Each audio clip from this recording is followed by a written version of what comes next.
So here's a picture of the stone house that we bought late this summer as a second home down in Faribault, Minnesota. And we've been fixing it up. And this picture, I couldn't pass it up, taking a shot of it. We had from the new fallen snow we got the other day.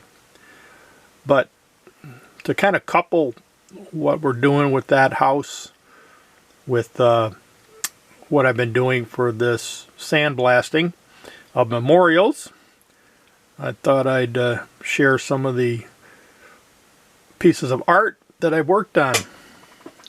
As you know, I settled in on this 12 mil adhesive backed vinyl for doing the work, and it's worked out pretty well. And I also had been practicing with what's called the raised letter stencil, where you have the sandblaster blast everything away other than the letters. And did a video just on that. Well, I took that idea and I took one of my 6 by 12 pieces of marble and I made up a raised letter marble plaque that we're going to be putting on the house once I figure out a suitable way to mount it.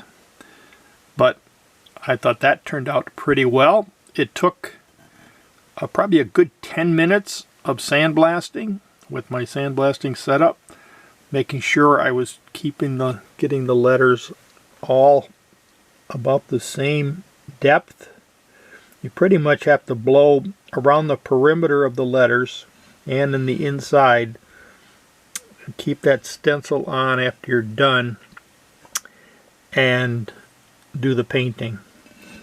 And you can tell there's some variation in the depth, but you know, this limestone block stone house, that's exactly what the side looks like. It has kind of a, you know, natural surface, so this will work out perfectly.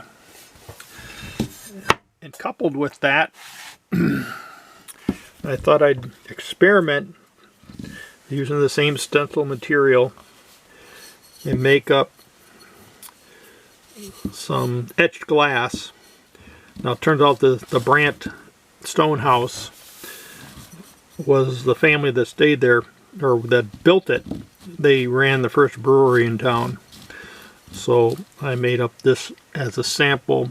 This is a $1 mason jar from the dollar store. So I used the Brandt brewery on there. Now that I used the exact same stencil idea, and in the sandblasting, I literally, it's 15 seconds and you're done. So you really don't have to etch deep. You just make a quick pass across the stencil, making sure you're hitting every one of the letters. And I did one quick one quick pass and then one slightly slower pass, but you don't need to overdo it. And probably that was more of a test.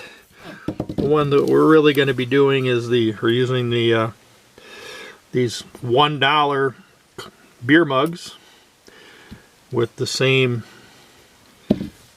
kind of idea on it. The brewery started in 1861.